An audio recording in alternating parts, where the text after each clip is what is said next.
प्रणिपाताश्री, आदेश करें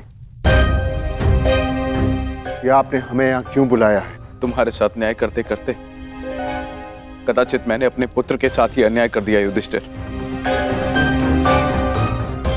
विजय की हुई वस्तु पर विजेता का ही अधिकार होता है युधिष्ठिर, चाहे वो युद्ध में हो या फिर जुए में। जो दुर्योधन ने जीता है उस पर उसी का अधिकार है, परंतु मैंने भावना में बहकर उससे वो सब छीनकर तुम्हें दे दिया। तो आप कहना क्या चाहते हैं ताश्री? ये चाहते हैं कि हम इन्हें इंद्रप्रस्थ दे दें। और मैं चाहता हूं कि मैं यही सारे कौरवों को मृत्यु दे दूं। मौन रहो भीम, मैं यहां न्याय का सबको बराबर का अवसर देना चाहता हूं, ताकि कोई ये न कह डाले कि हस्तिनापुर में किसी के साथ अन्याय हुआ है। अब ये न्याय सभा नहीं रही तातश्री, अन्यायी सभा हो चुकी है। ऐसा ना कहो अर्जुन, यदि ये अन्यायी सभा होती तो तुम सब दास होते ना। आप ये बताएं मामाश्री कि इसका हल क्या है? हल तो केवल एक ही है युधिष्ठिर, और एक दांव।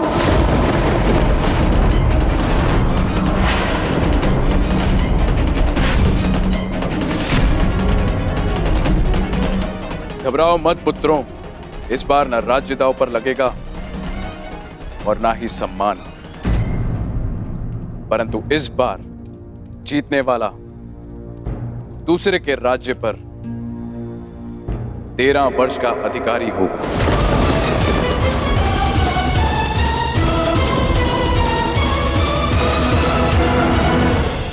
और हारने वाले को 12 वर्ष का वनवास और 1 वर्ष के अज्ञातवास पर जाना होगा। और हाँ, यदि इस अज्ञातवास में अज्ञातवासी पकड़ा गया या पहचान लिया गया तो फिर से 12 वर्ष का वनवास और 1 वर्ष का अज्ञातवास। बोलो पुत्र, स्वीकार है? न्याय का केवल एक ही मार्ग है जो शेष है, एक ही मार्ग है जो धर्म की ओर जाता है। धर्मराज, कहो, क्या स्वीकार है तुम्हें ये मार्ग?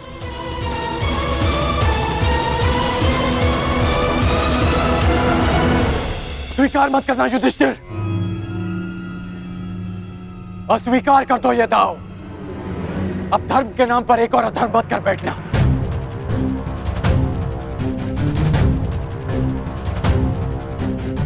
मौन मत रहो युधिष्ठिर,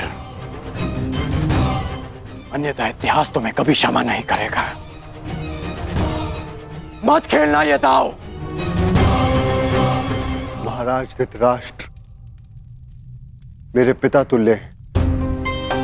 पितामह, आचार्य द्रोण और काकाश्री सब यहाँ उपस्थित हैं और सबकी उपस्थिति में मुझे ये दाव खेलने को कहा जा रहा है। कदाचित ये दाव अधर्म है, मैं इस दाव को ना कह सकता, इस अधर्म को ना कह सकता, परंतु बड़ों की आज्ञा का पालन करना ही मेरा धर्म है। मैं इस धर्म को ना नहीं कह सकता। तुम तो धर्म और अधर्म की परिभाषा ही भूल गए हो।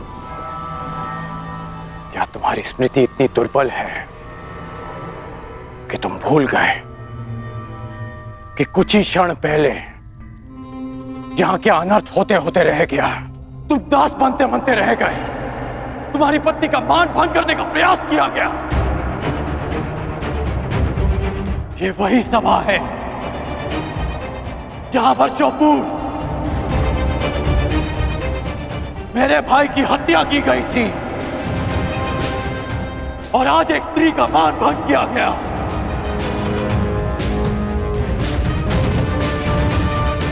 और तुम इस सभा में धर्म की बात कर रहे हो। मैंने पहली बार जीवन में किसी से हाथ जोड़कर प्रार्थना की थी। मैंने तुमसे प्रार्थना की थी युधिष्ठिर। स्मरण है या भूल गए? राजकुमार युधिष्ठिर, आपका अवश्य यही सुझाव होगा। मुझे कुछ भी कहने का अधिकार नहीं कर्ण महोदय। मैंने दोबारा तुमसे प्रार्थना की। मेरा निवेदन मानिए, इस निमंत्रण को स्वीकार मत कीजिए। क्योंकि मुझे संदेह है ये निमंत्रण आपके सम्मान के लिए नहीं, उस अपमान के प्रतिकार के लिए भेज रहे हैं। परंतु तुमने मेरी प्रार्थना नहीं सुनी, उसे अस्वीकार कर दिया।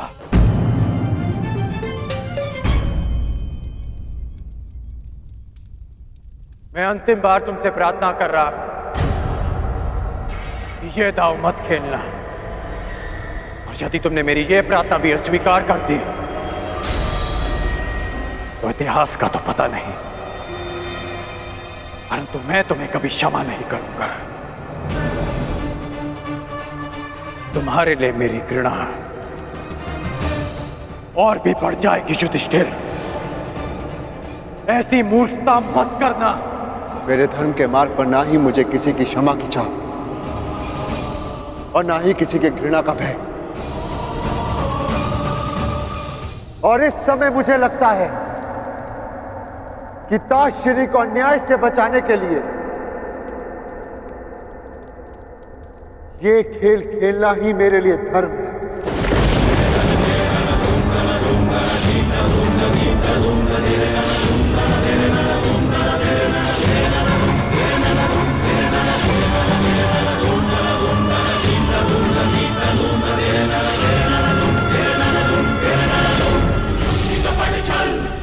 तो क्या मैं ये समझ लूं कि सम्राट एक और दांव खेलने के लिए प्रस्तुत हैं? अस्वीकार कर दो पुत्र। पासों को छूना भी मत पुत्र। नहीं, नहीं पुत्र।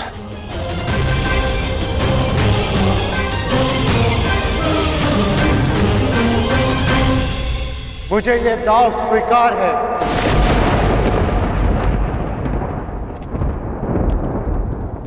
प्रत्येक पापी को दंड भुगतना होगा। वो जिसने लालच के लिए छल किया, और वो भी जिसने अधर्म को धर्म मानकर उसका पालन किया। प्रत्येक को अपने कर्मों का फल भुगतना होगा।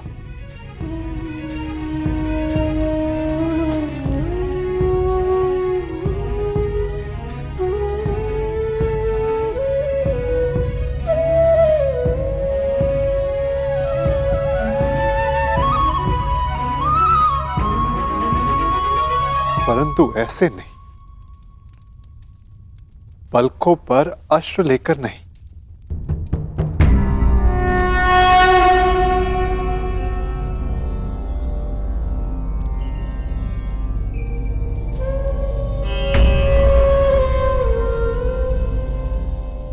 तुम्हारा जन्म इतिहास बदलने के लिए हुआ है सखी, इतिहास बनने के लिए नहीं। इसीलिए प्रतिशोध नहीं, तुम्हें न्याय का मार्ग चुनना होगा, क्योंकि प्रतिशोध अन्याय को जन्म देता है और न्याय एक नई व्यवस्था की स्थापना को।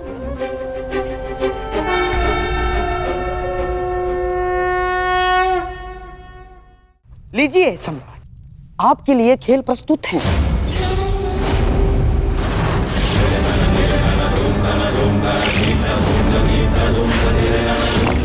सुंदर युधिष्ठिर, अब मेरी बारी है।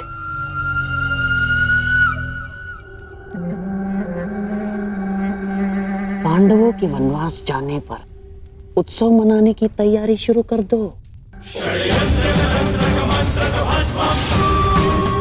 पांडवों की हार निश्चित है।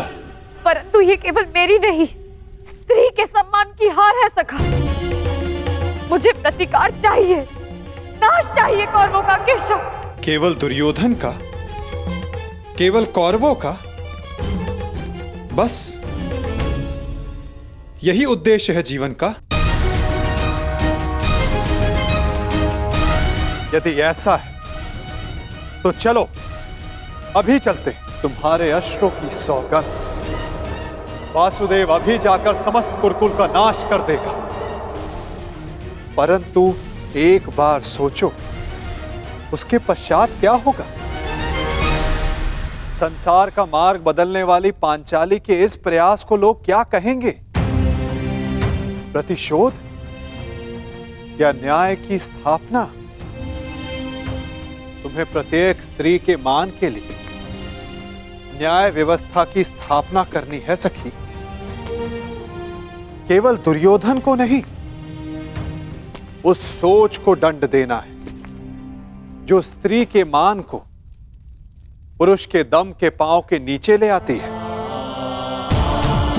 तनिक सोचो सखी, जिन्होंने साम्राज्ञी के साथ ऐसा किया, वो एक साधारण नारी की क्या गति करेंगे?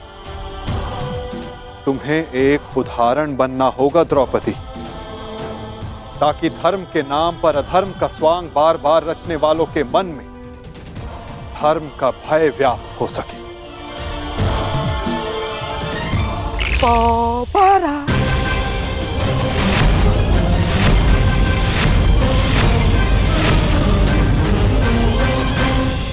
बधाई हो मेरे होने वाले सम्राट।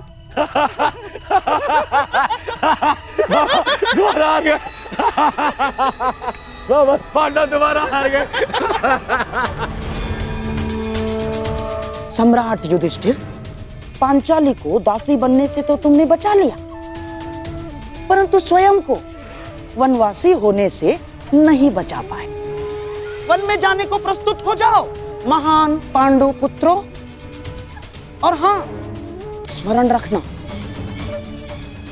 इस पूरे अवधि में ना ही तुम किसी से संधि करोगे और ना ही किसी मित्र राज्य में रहोगे। और हां, यदि 1 वर्ष के अज्ञातवास में पकड़े गए या पहचान लिए गए तो फिर से दोहराया जाएगा। दुर्योधन, ऐसा प्रतीत होता है कि इनका जीवन वन में ही कटना लिखा है।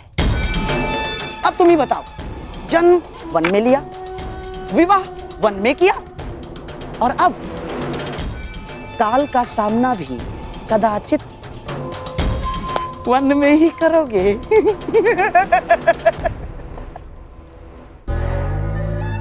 लगता है यही भाग्य का न्याय है।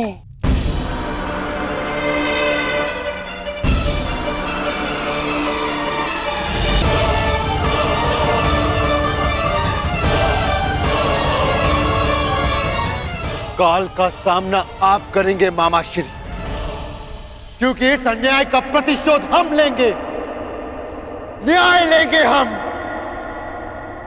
तुम्हें न्याय मिलेगा। प्रत्येक पापी को उसके किए अधर्म का दंड मिलेगा। प्रत्येक के कर्मों का फल उस तक लौट कर आएगा सखी। 13 वर्ष पश्चात हम फिर लौटेंगे, और इस बार आज्ञा नहीं, हम अपना अधिकार लेंगे। और जो कुछ इस द्यूत भूमि में हुआ है, उसका प्रतिकार हम युद्ध भूमि में लेंगे। मैं प्रतिज्ञा लेता हूं कि पांचाली के अपमान पर अट्टहास करने वाले इन 100 कौरवों को मैं अपने इन हाथों से यमलोक भेज दूंगा।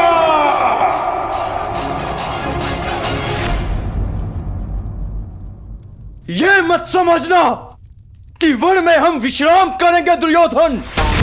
हर पल प्रतिशोध की अग्नि में जलेंगे, और जब लौटेंगे तो इतने बाण बरसेंगे, अंधकार छा जाएगा हस्तिनापुर के भविष्य पर। महायुद्ध होगा।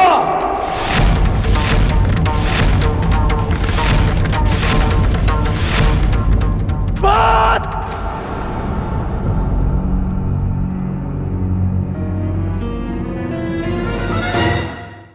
किस बात का प्रतिशोध अर्जुन? आज द्रौपदी का सम्मान भंग हुआ तो उसका कारण दुर्योधन के प्रतिशोध से अधिक युधिष्ठिर का लालच था। और अब वनवास भी तुमने स्वयं पाया। मैं ये नहीं कहता इस सभा में जो हुआ वो उचित था। दुर्योधन ने जो किया वो धर्म था। तुमने भी अधर्म किया। तुम्हारे साथ जो हुआ उसका कारण तुम्हारा मिथ्या धर्म है, तुम्हारा लालच है। तुम्हें लगा कि एक बार और युद्ध खेलकर कौरवों को सदा के लिए वन में भेज दोगे। तुम्हें लगा कि यही अवसर है, खेल लो। परंतु अवसरवादी वीर नहीं होते। वीर वो होते हैं जो हर क्षण को अवसर बना दे। यदि आज तुम ये दूसरा दांव ना खेलकर युद्ध करते तो सौगंध अपने गुरु परशुराम की कि अपने आत्मग्लानि के निराकरण के लिए मैं स्वयं अपना कवच निकालकर तुम्हारे चरणों में रख देता और तुमसे कहता कि मेरा सर धड़ से अलग कर दो। परंतु तुम सब कायर हो। तुमने युद्ध चुना, युद्ध नहीं। द्रौपदी का मान भंग करने के उत्तरदायी तुम पांचों भाई हो। जब देखो नियम और धर्म का बखान करने वाले। जानते भी हो कि नियम और धर्म क्या है? नियम और धर्म वो होते हैं जो समाज और मनुष्य के कल्याण के लिए होते हैं, और जो नियम और धर्म विनाश ले आए वो अधर्म है। और इस बार ये अधर्म तुम सब ने किया है। धर्म और अधर्म का निर्णय इस सभा में नहीं होगा कर्ण। बीतने दो 13 वर्ष, उसके पश्चात होगा यह निर्णय। उन 13 वर्षों के पश्चात कर्ण युद्ध भूमि में तुम्हें सबसे आगे खड़ा मिलेगा। तुम भाई जिसे धर्म युद्ध कहते हो, मैं उसे तुम जैसे धर्म को ना समझने वालों के विरुद्ध महायुद्ध कहता हूं। ये युद्ध प्रतिशोध के लिए नहीं होगा, ये धर्म युद्ध होगा। धर्म और न्याय की स्थापना के लिए होगा, साधुओं के परित्राण के लिए, दुष्कर्मियों के नाश के लिए होगा। जब खेत में खरपतवार इतनी बढ़ जाए कि रोकी ना जा सके तो उसे जलाकर भस्म कर दिया जाता है, ताकि उसकी भस्म की नींव पर नई फसल जन्म ले सके। एक नए संसार के लिए, एक नई व्यवस्था की स्थापना के लिए, सुनहरे भविष्य के लिए कलंकित वर्तमान के विरुद्ध युद्ध होगा। इस सृष्टि का सबसे बड़ा युद्ध होगा। उनके विरुद्ध जिनके हाथों में मैं भारत का भविष्य सुरक्षित नहीं समझता। तुम्हारे धर्म की मिथ्या सोच और मेरे परिवर्तन की प्रतिज्ञा के मध्य होगा महायुद्ध, होगा महाभारत। ऐसा युद्ध जो ना पहले कभी हुआ है, ना इसके पश्चात होगा। होगा महाभारत।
बधाई हो अंगराज, तुम्हारे मित्र के जीवन से उसका सबसे बड़ा कांटा दूर जा रहा है। और यदि मेरी दृष्टि से देखें तो एक महायुद्ध हस्तिनापुर के समीप आ रहा है। ना, कोई युद्ध मेरे दुर्योधन के निकट नहीं आ सकता अंगराज। 12 वर्ष के वनवास के पश्चात उस 1 वर्ष के अज्ञातवास में पांडवों को हम ढूंढ लेंगे और फिर से उन्हें 12 वर्ष के वनवास पर जाना होगा और ये चक्र सदैव चलता रहेगा अंगराज। और पांडवों का वनवास उनकी मृत्यु से पूर्व समाप्त नहीं होगा।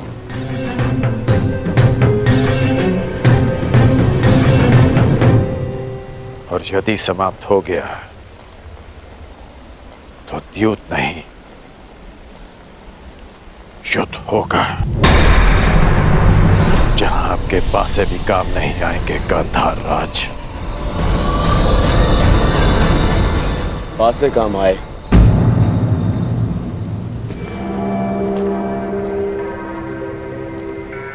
या ना आए, मुझे तो इस बात की प्रसन्नता है कि आज मेरा मित्र मेरे काम आया। आज जिस तरह से जो कुछ भी तुमने किया, जो तुमने मेरा साथ दिया, जो उन पांडवों को उत्तर दिया, मैं बहुत अभिभूत हुआ मित्र।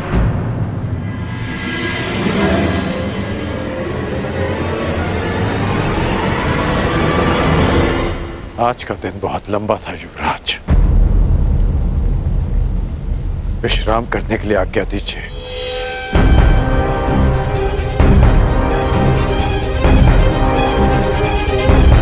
अब मित्र,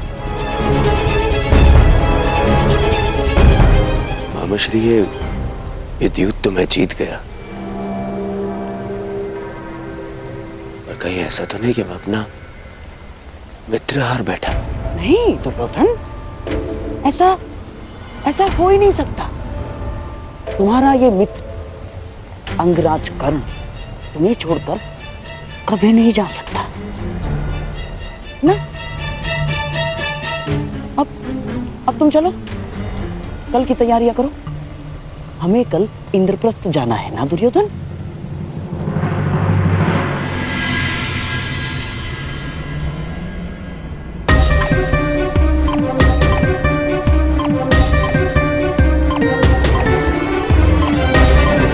ये भूमि पर जलने के चिन्ह कैसे हैं?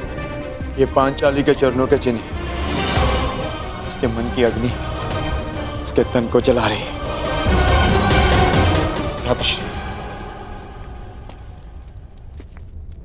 पांचाली को तो ये भी ज्ञात नहीं कि हम 12 वर्ष का वनवास लेकर आए हैं।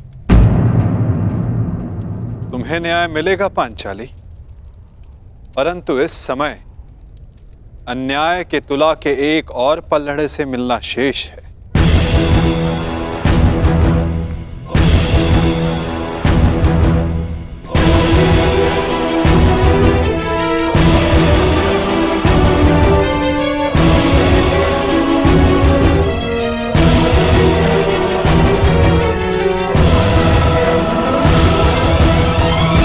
आओ महान वीरों,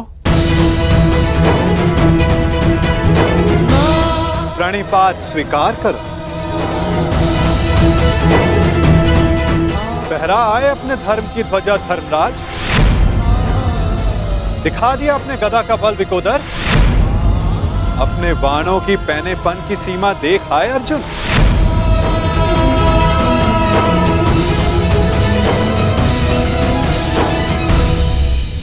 हमें क्षमा कर दीजिए केशव।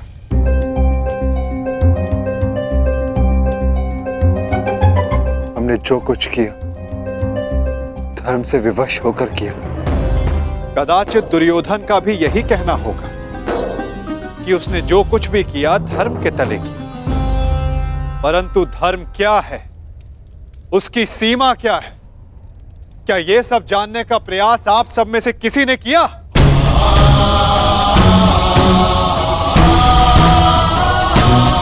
धर्म वो रथ है जिस पर चढ़कर संसार में व्यवस्था का राज्य किया जाता है।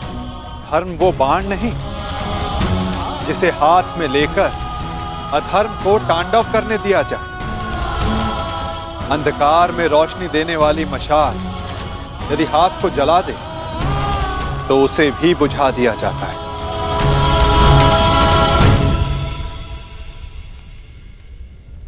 धर्म जब सीमा पार करके अधर्म का कारण बन जाए तो क्या उसे छोड़ देना उचित नहीं धर्मराज?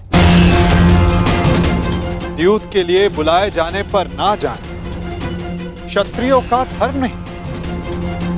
अच्छा है, परंतु क्या अपनी प्रजा के अस्तित्व को उनसे बिना पूछे दांव पर लगा देना क्या धर्म है? एक अग्रज का धर्म होता है कि वो अपने अनुजों का मार्गदर्शन करे। उन्हें दासत्व के मार्ग पर भेज देना क्या धर्म है? जिस पत्नी की रक्षा करना पुरुष का सबसे बड़ा कर्तव्य होता है, उसे चौसर की बिसात पर बिछा देना क्या धर्म है धर्मराज?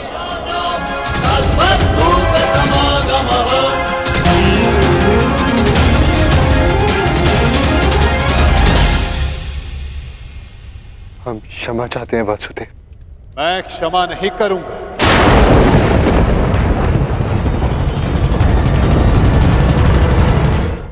मैं क्षमा नहीं करूंगा क्योंकि क्षमा करने का अधिकार मेरा नहीं, पांचाली का है। पूछो उससे, क्या उसका टूटा हुआ विश्वास तुम सबको क्षमा करेगा?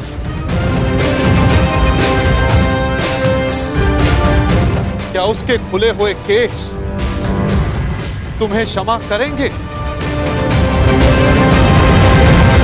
क्या इतिहास तुम सबको क्षमा करेगा?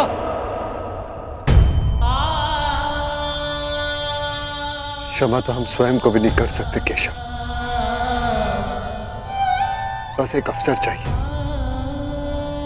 अब आप क्रोध में आकर हमारा साथ मत छोड़ जाइएगा। स्मरण रखना धर्मराज, मैं किसी के साथ नहीं, मैं इस समय केवल विरुद्ध हूं। हर उसके विरुद्ध जिसने पाप किया या मौन रहकर पाप सहा। यदि मैं किसी के साथ हूं तो केवल स्त्री के मान के साथ हूं। मैं केवल द्रौपदी के साथ हूं। आप बिल्कुल ठीक कह रहे हैं केशव। हमने जो अपराध किया है वो क्षमा करने योग्य नहीं है।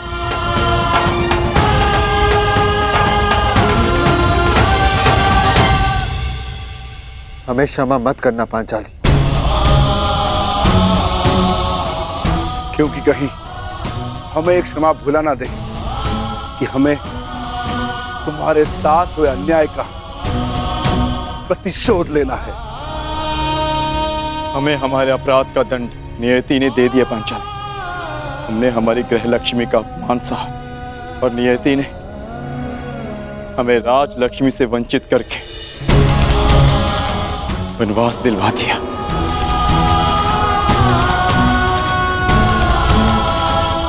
बारह वर्ष का वनवास और 1 वर्ष का अज्ञातवास।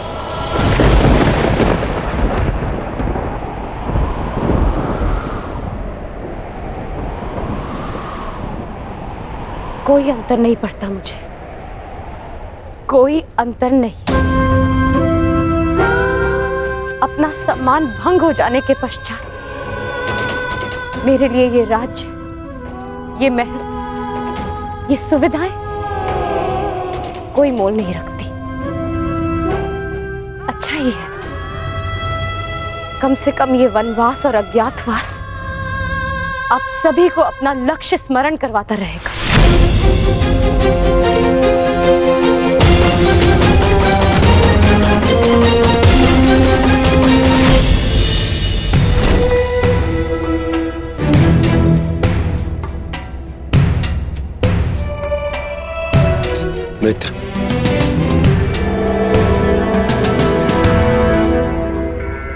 अकेले क्या कर रहे हो मित्र? इस सुरक्षा चौकी की जांच कर रहा हूं युवराज। वर्षों से हस्तिनापुर पर आक्रमण करने का किसी ने साहस नहीं किया, परंतु अब आभास हो रहा है कि आक्रमण शीघ्र ही होने वाला है। तुम व्यर्थ ही चिंता कर रहे हो मित्र। 13 वर्ष बहुत लंबा समय होता है, और उन पांडवों का तो वनवास कभी समाप्त नहीं होगा। परंतु फिर भी तुम्हें यह करना ही था तो किसी सेवक को बुला लेते, उससे करवा लेते।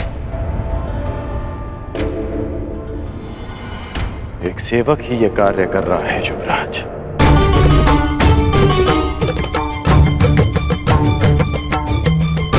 ऐसा मत कहो मित्र, यह आनंद का समय है। इंद्रप्रस्थ जीत लिया है मैंने।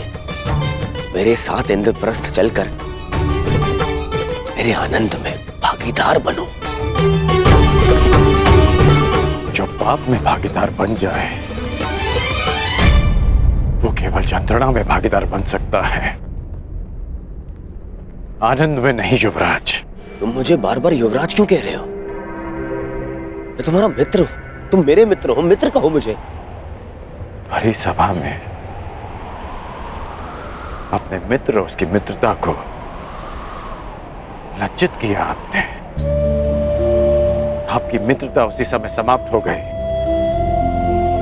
जब आपने अपने मित्र के शस्त्र अपनी सेवा में ले लिए। आपके मित्र के बार बार कहने के पश्चात भी आपने एक स्त्री को लज्जित किया, उसे अपमानित किया। अब जो आपके सामने खड़ा है वो केवल आपका सेवक है। मेरा जीवन और मेरे शस्त्र सदा आपकी सेवा में रहेंगे। आदेश दीजिए युवराज कि आगे आपके इस दास को क्या करना है। बस करो। मेरे जीवन में तुम्हारी सबसे अधिक आवश्यकता है। आपकी हर आवश्यकता पूर्ण करना मेरा धर्म है युवराज, परंतु केवल एक सेवक बनकर, एक दास बनकर और मित्र समझकर मैं आपको कभी गले नहीं लगा पाऊंगा। यदि आप चाहते कि मैं आपके साथ इंद्रप्रस्थ चलूं तो मैं अवश्य चलूंगा युवराज, परंतु केवल एक सेवक बनकर चलूंगा।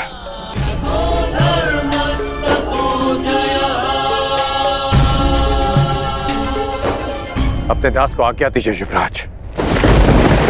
बड़ी बात।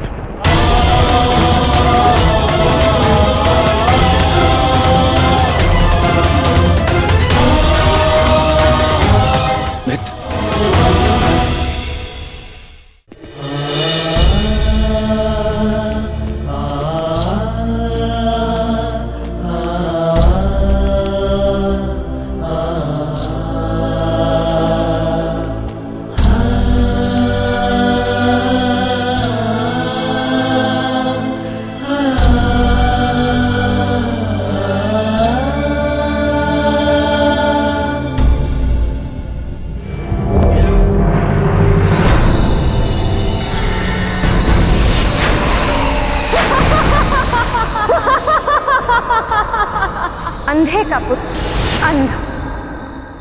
दुशासन, ये वही स्थल है हाँ मैं गिरा था। यही मेरे अपमान का ठास उड़ाया गया था।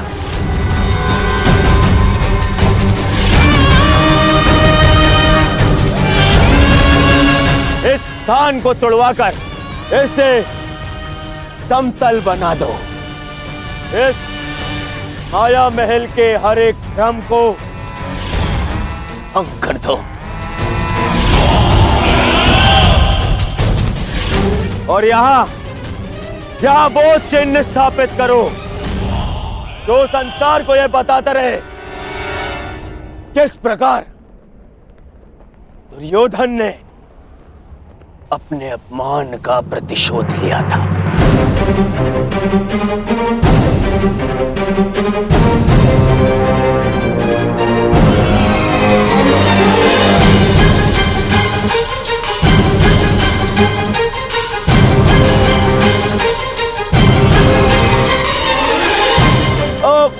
भ्राता युधिष्ठिर,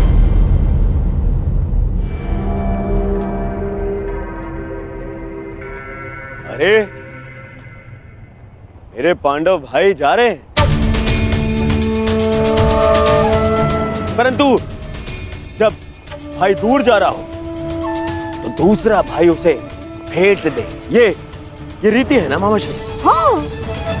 हाँ। तो इन भाइयों के लिए इस भाई की ओर से एक छोटी सी भेंट।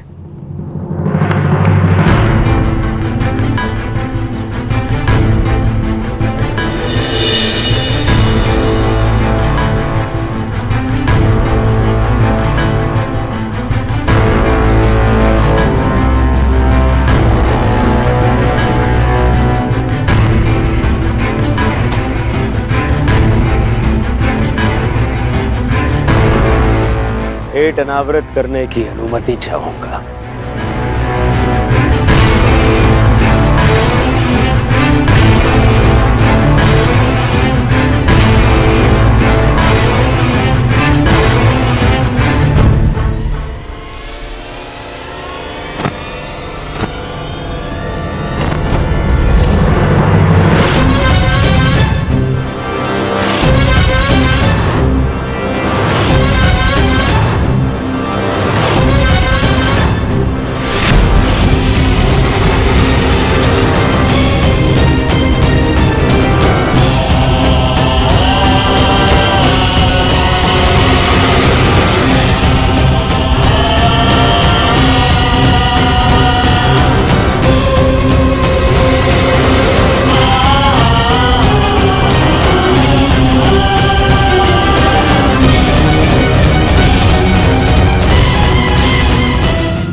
ये प्रतिज्ञा लेता हूं कि जिस प्रकार मैंने भूमि पर आघात किया है उसी प्रकार युद्ध में मैं तुम्हारे छाती पर आघात करके तुम्हारी छाती फाड़ दूंगा दुष्टासा।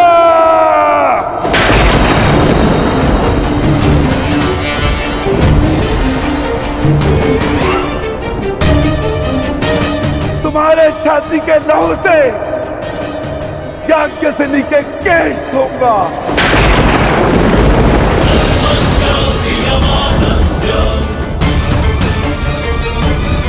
और तब द्रौपदी अपने केश बांधेगी।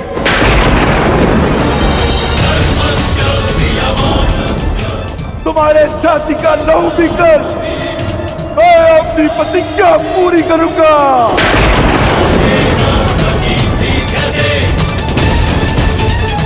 और तुम दुर्योधन, मामा श्री के स्वप्न के होने वाले सम्राट, अपने अंत के दिन कितना प्रारंभ कर दो।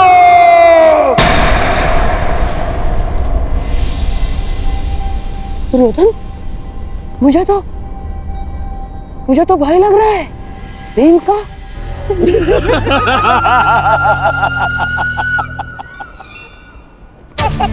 दिन तो तुम गिनना प्रारंभ कर दो पांडु पुत्रों। और हाँ, ठीक से दिन, प्रहर और क्षणों की गणना करना।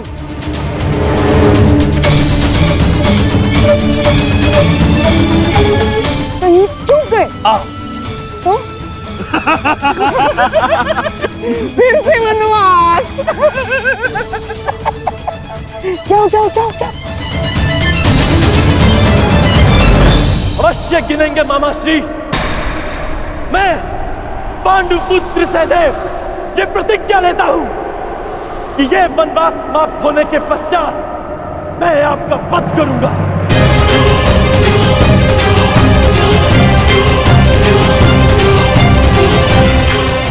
मेरा वध?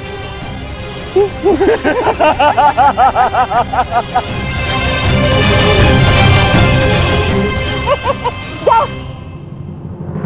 चलो अनुज, हमें यहां से प्रस्थान करना है।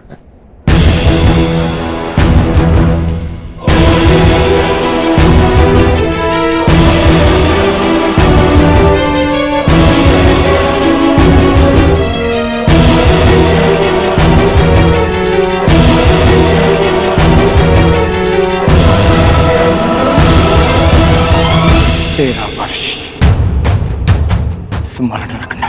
और तुम भी स्मरण रखना कि 13 वर्षों के पश्चात उस महासंग्राम में तुम्हारा सामना मुझसे होगा।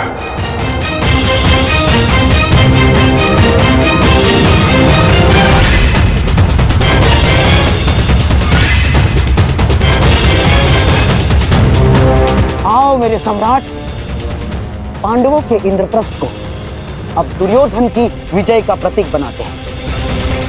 आप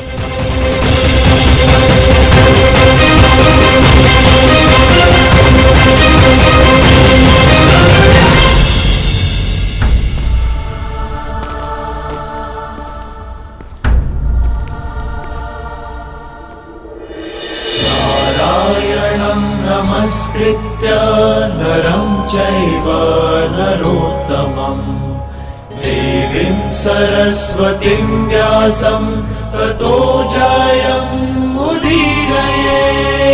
नारायणं नमस्कृत्य नरं चैव नरोत्तमम् देवीं सरस्वतीं व्यासं ततो जयमुदीरयेत्।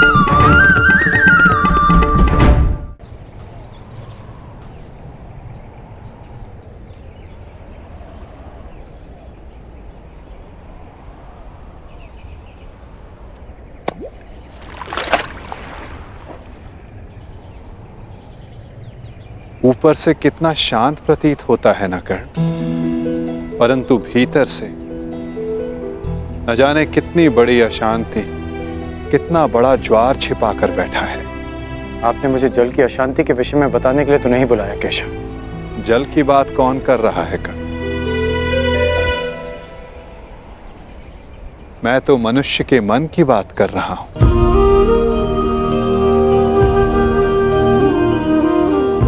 मैंने तुम्हें यह कहने के लिए बुलाया है कर्ण कि अब भी अवसर शेष है। अपने मन की शांति पा सकते हो तो बोलो कर्ण, इतना बड़ा अनर्थ देखने के पश्चात भी क्या तुम अब भी दुर्योधन का पक्ष चुनोगे? किसका पक्ष चुनो केशव? किसने उचित किया, किसने अनुचित? किसने धर्म किया, किसने अधर्म? कौन था उस सभा में जो उस पाप के लिए उत्तरदायी नहीं था? हाँ, इस अनर्थ के लिए दुर्योधन अवश्य उत्तरदायी था, परंतु पांडव भी कम दोषी नहीं थे। सब दोषी थे।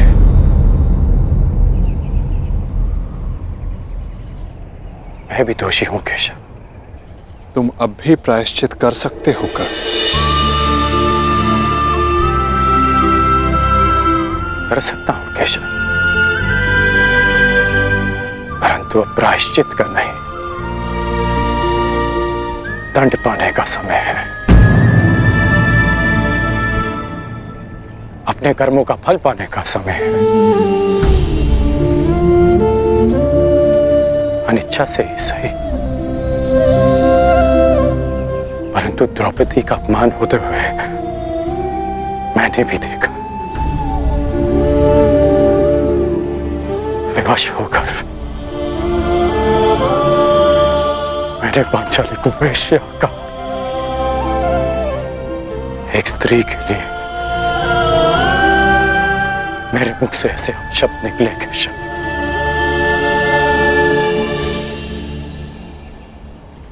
अब उसका विषपान भी तो मुझे ही करना होगा,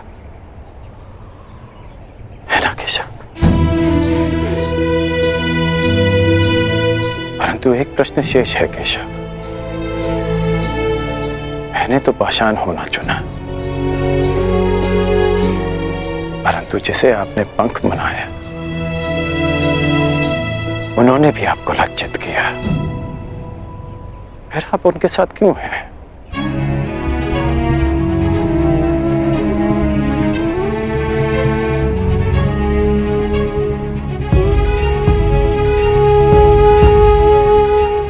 यही प्रश्न उस पंख ने भी मुझसे किया था और जो उत्तर मैंने उसे दिया वही उत्तर मैं तुम्हें भी दूंगा कर्ण।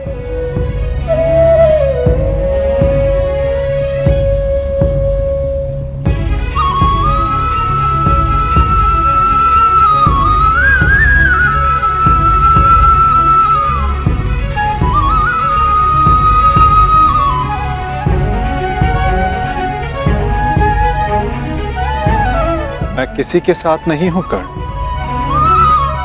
मैं केवल विरोध में हूं। हर पाप के, हर अत्याचार के। मुझे मेरे प्रश्न का उत्तर मिल गया केशव।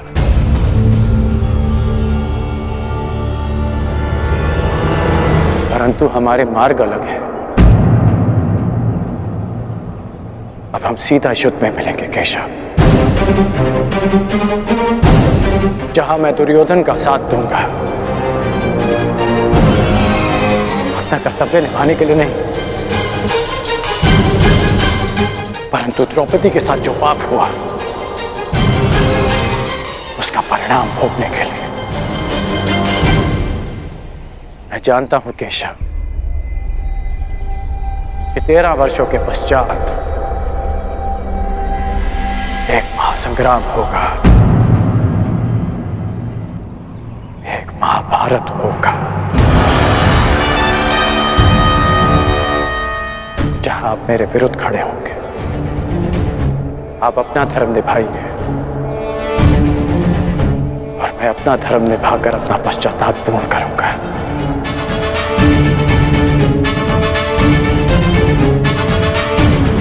प्रणिपात केशव।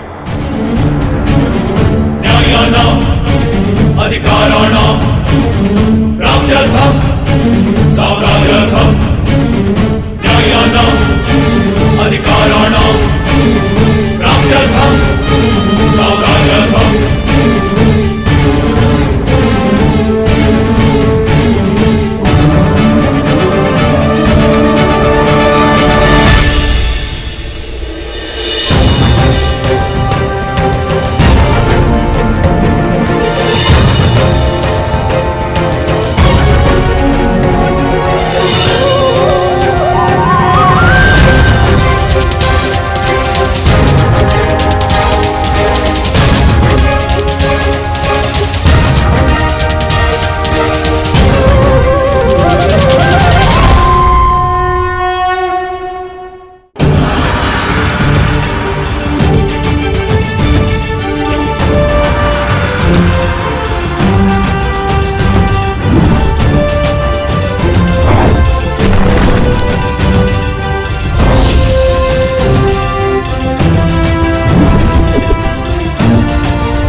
उत्तम, अति उत्तम। प्रतीत होता है कि वनवास का प्रवास आप पांचों भाइयों को बहुत भा गया है। प्रणिपात। मैं यहां आप पांचों को कुछ स्मरण करवाने आया हूं। भले ही आप सबको इंद्रप्रस्थ वापस नहीं चाहिए, परंतु उन खुले केशों का क्या जो न्याय मांग रहे हैं।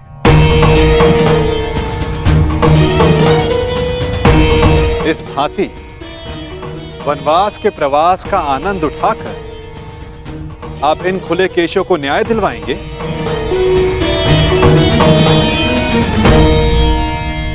हम ना वो खुले केश भूले हैं और ना ही अपना प्रतिकार।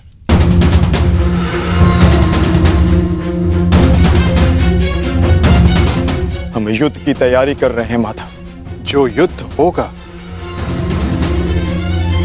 वो ऐसा युद्ध होगा जो ना आज तक कभी हुआ है और ना कभी होगा।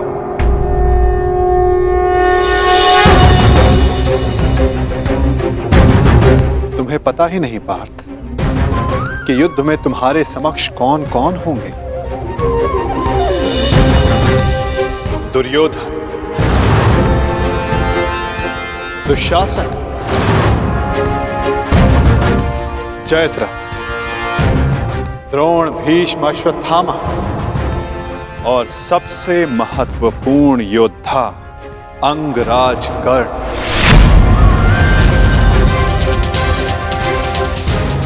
ये एक भीषण युद्ध होगा और इस युद्ध की तैयारी भी भीषण करनी होगी पार्थ।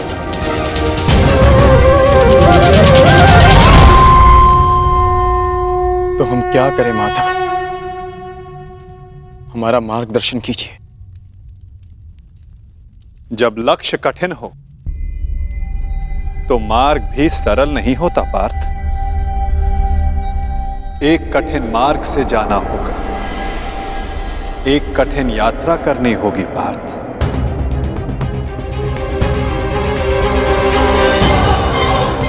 अपने शस्त्रों की तीक्ष्णता और अस्त्रों की शक्ति बढ़ाने का समय आ गया है।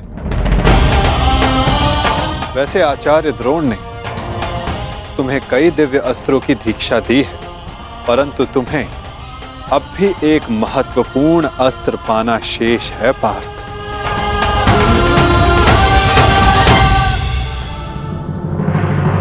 पशुपतास्त्र।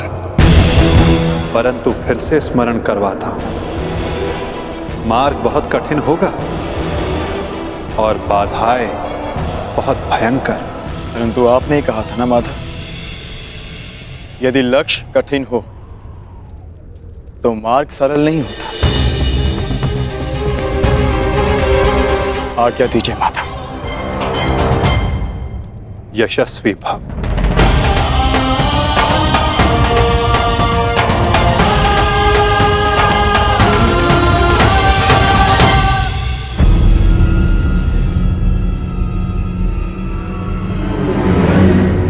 क्या हुआ माधव? आप वहां देखकर मुस्कुराए क्यों? क्या था वहां? गुप्तचर जो गुप्त नहीं रह पाया। सुना क्या कहा गुप्तचर ने? अर्जुन पशुपतास्त्र लेने कैलाश पर्वत जा रहा है और मेरा ये महान पुत्र यहाँ चैन से बैठकर बंसी बजा रहा है। मैं अंधा हूं, फिर भी तुम्हारा भविष्य देख सकता हूं। अंधकार में जा रहा है तुम्हारा भविष्य।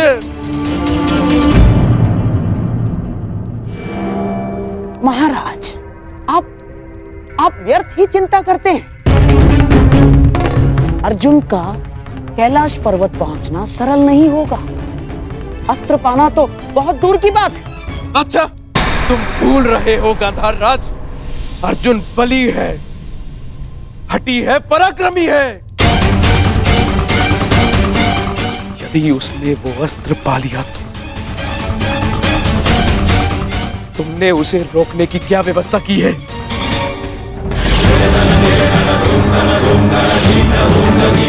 महाराज, आप क्या समझते हैं? इतने दिनों से महर्षि दुर्वासा का सत्कार हम यूं ही कर रहे हैं। महर्षि दुर्वासा के वरदान में बल है तो श्राप महाबलशाली है।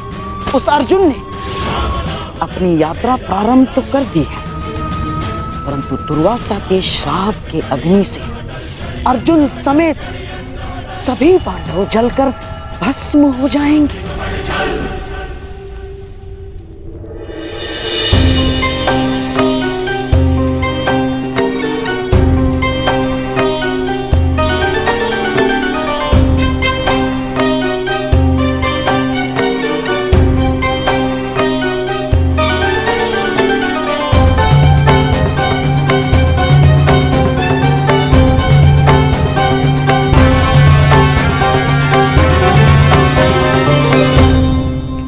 महर्षि, आशा करता हूं कि हस्तिनापुर के आतिथ्य से आप प्रसन्न हैं।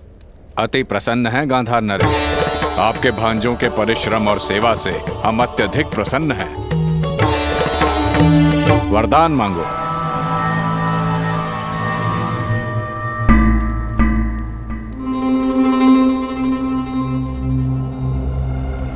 क्या हुआ गांधार नरेश? आपकी आंखों में अश्रु क्यों हैं? क्या करे महर्षि, पांडवों का स्मरण हो आया मुझे। यदि यहां होते तो आपकी सेवा का सौभाग्य और महामुनि का आशीर्वाद प्राप्त कर सकते थे। परंतु महर्षि, आप यदि हमारे आतिथ्य से प्रसन्न हैं तो कृपया वन में जाकर मेरे पांडवों को भी आशीर्वाद देकर कृतार्थ करें। हाँ, और उन्हें भी अपनी सेवा का अवसर प्रदान करें, क्योंकि इस समय उन्हें आपके आशीर्वाद की बहुत बहुत आवश्यकता है महर्षि। अवश्य, हम आज ही प्रस्थान करेंगे। वत्स मध्यसेन। जी गुरुदेव। जाकर पांडवों को सूचित कर दो कि हम उनका आतिथ्य सत्कार प्राप्त करने पधार रहे हैं।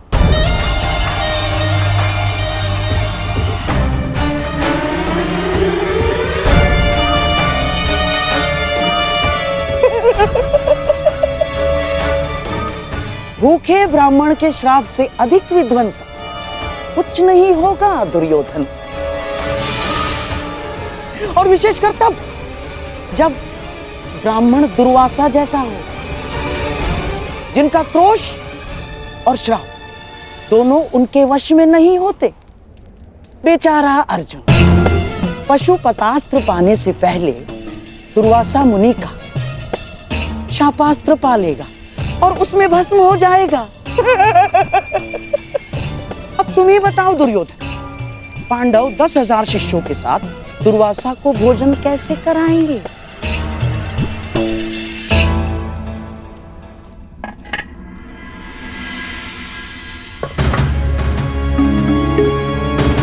घर में अन्न का एक भी दाना शेष नहीं है।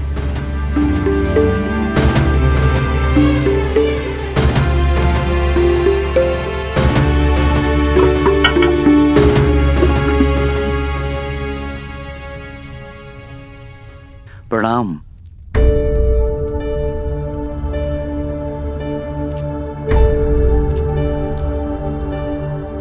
प्रणिपात ब्राह्मण पुत्र, क्या आप वन में मार्ग भटक गए हैं? नहीं, मैं केवल ऋषि दुर्वासा का संदेश लेकर आया हूं। महर्षि दुर्वासा पधार रहे हैं।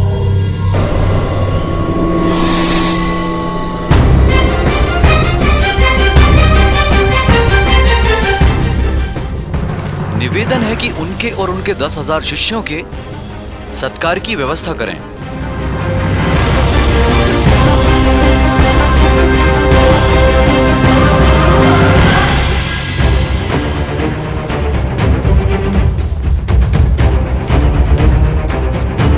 दुर्योधन,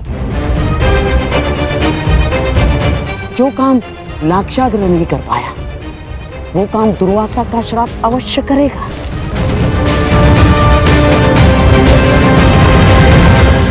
हे ईश्वर, घर में अन्न ही नहीं है, मैं कैसे उनका सत्कार कर पाऊंगी?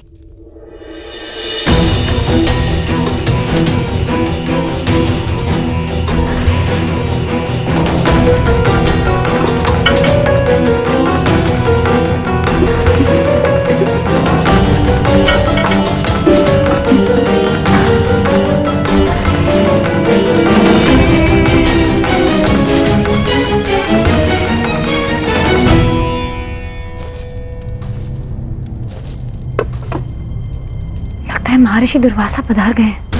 हे गोविंद, अब बस आप ही का सहारा है। रक्षा कीजिए गोविंद, सहायता कीजिए।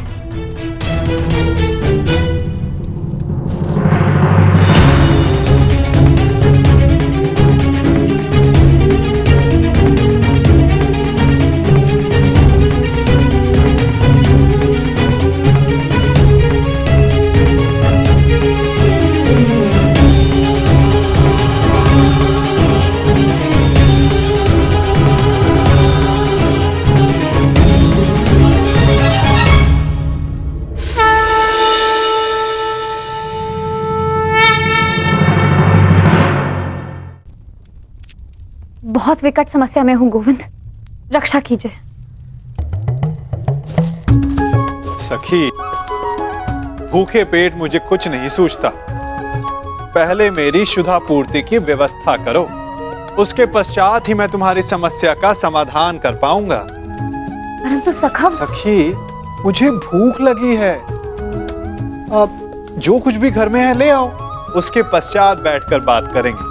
जाओ जाओ।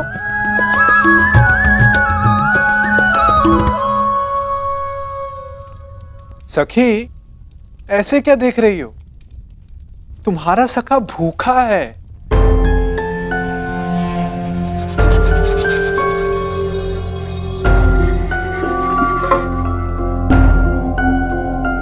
आपने तो समस्या और बढ़ा दी है सखा। घर में अन्न का एक भी दाना नहीं है। असत, तुम कब से इतनी कृपण हो गई सखी? अपने सखा से भोजन छिपा रही हो? हटो, मैं खुद ही देख लेता हूं।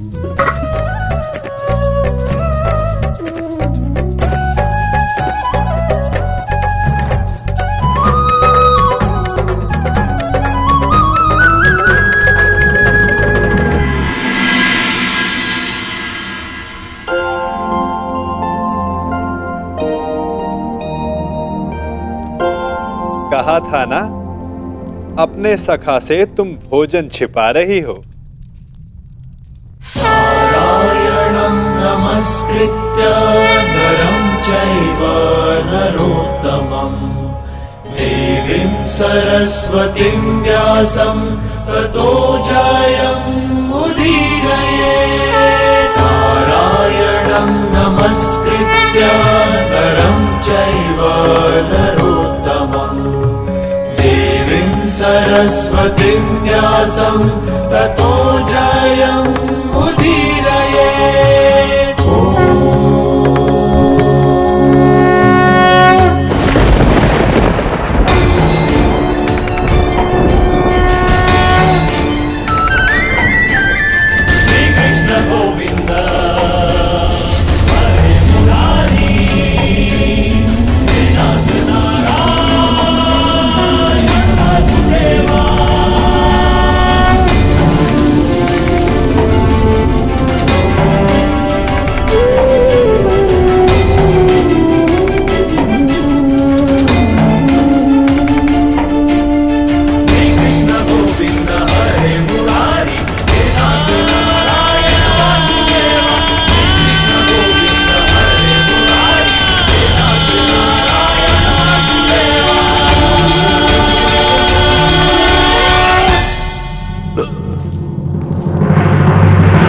आनंद आ गया सखी, अब जाकर मेरी भूख शांत हुई। अच्छा, वो समस्या क्या थी, तनिक बताओ। सखा, वो महर्षि दुर्वास। कल्याण हो पांचाली।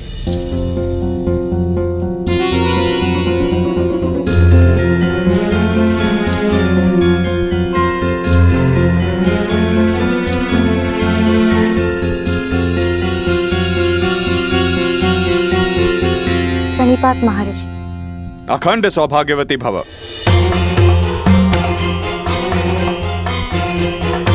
वो महर्षि दुर्वासा, आपसे निवेदन है कि थोड़ा जल मिलेगा? जी जी जी।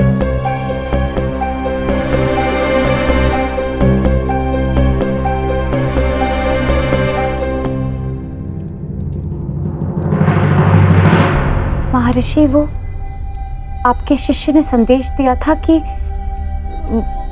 वो भोजन। क्षमा चाहता हूं यज्ञसेनी, अब हम भोजन नहीं कर पाएंगे। हमारा पेट भर चुका है। कष्ट के लिए क्षमा चाहता हूं।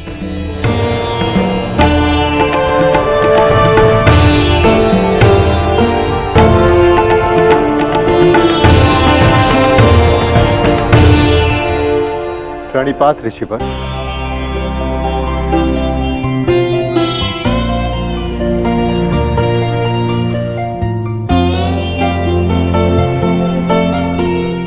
प्रणिपात महर्षि, आपका अचानक यहाँ आगमन? मुझे शकुनी ने कहा था मैं यहाँ आकर पांडवों का सत्कार ग्रहण करूं।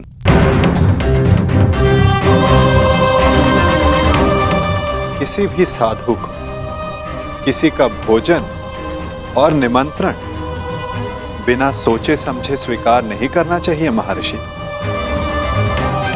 यदि आपने जान लिया होता तो कदाचित आप हस्तिनापुर का आतिथ्य ग्रहण नहीं करते।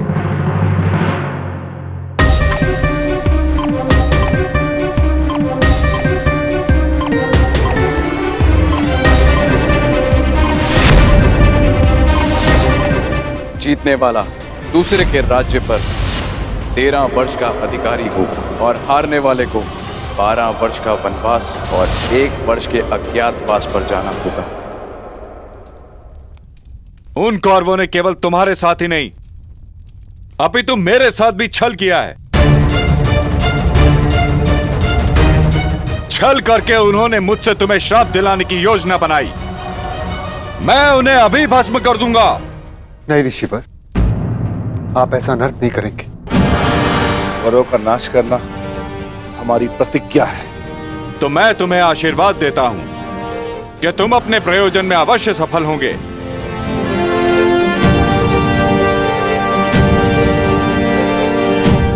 और यदि उन मूर्ख कौरवों ने तुमसे युद्ध किया तो उनका समूल विनाश हो जाएगा।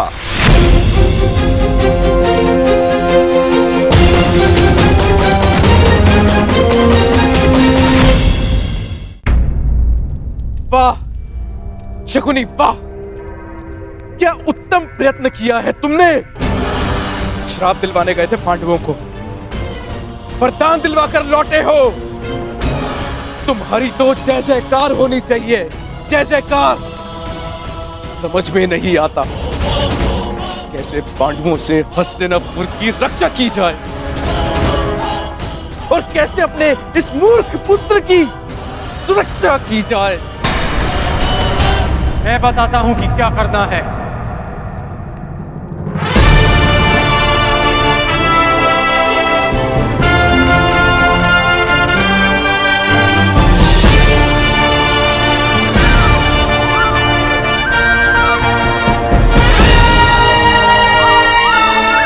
वही करना है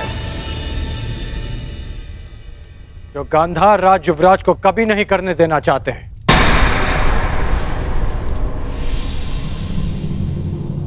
पराक्रम।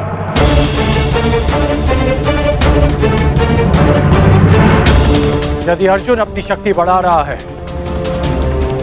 तो हस्तिनापुर को भी अपना बल बढ़ाना चाहिए। परंतु कैसे बढ़ाओगे बल अंगराज? क्या मेरे सम्राट दुर्योधन को भी कैलाश पर्वत भेज दिया जाए अंगराज? नहीं गांधार राज, ये संभव है दिग्विजय यात्रा करके। दिग्विजय? हमें भारत के सारे राज्यों को हस्तिनापुर के छत्र के नीचे लाना होगा, क्योंकि युद्ध तो होना ही है और युद्ध में सैन्य शक्ति का महत्व किससे छिपा है। हमें दिग्विजय करके हस्तिनापुर का बल बढ़ाना होगा। परंतु दिग्विजय करेगा कौन? हस्तिनापुर का सेवक करेगा।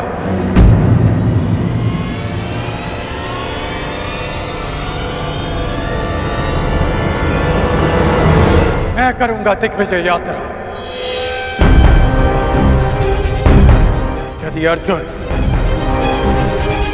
तपस्या से शक्ति प्राप्त करेगा तो मैं अपने पराक्रम से हस्तिनापुर का बल बढ़ाऊंगा।